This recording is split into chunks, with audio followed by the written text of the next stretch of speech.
Hello,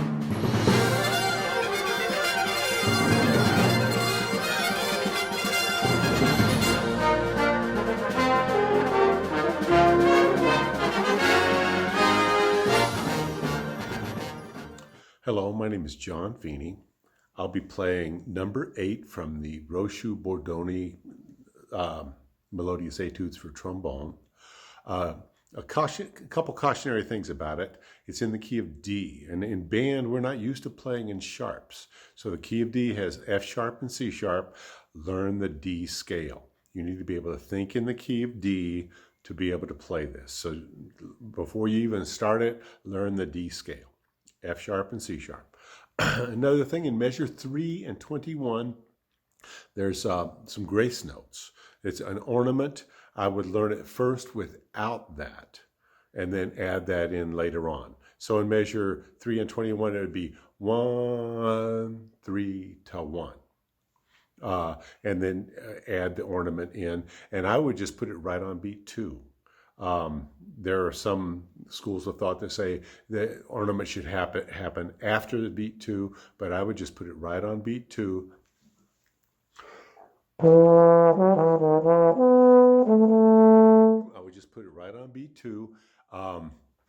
Another cautionary thing is in 3/8. An eighth note gets a beat, and some of us are not used to that. So you have to know a quarter note gets 2 beats. A dotted eighth note gets a beat and gets 2 downbeats, and then the upbeat is the next note. So you just have to be careful of that. If you can't count it, you can't play it. So I'd go through carefully and figure out the counting, mark where the beats are so you have all your down ups correct.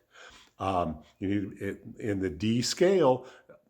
There's a bunch of arpeggios. So if you're not thinking the D scale, you're going to get to an F, and you're going to go to first position, and you'll be wrong. So just make sure you learn the D scale. So this is number 8.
It's a beautiful piece of music. Hope you have fun working on it. Good luck.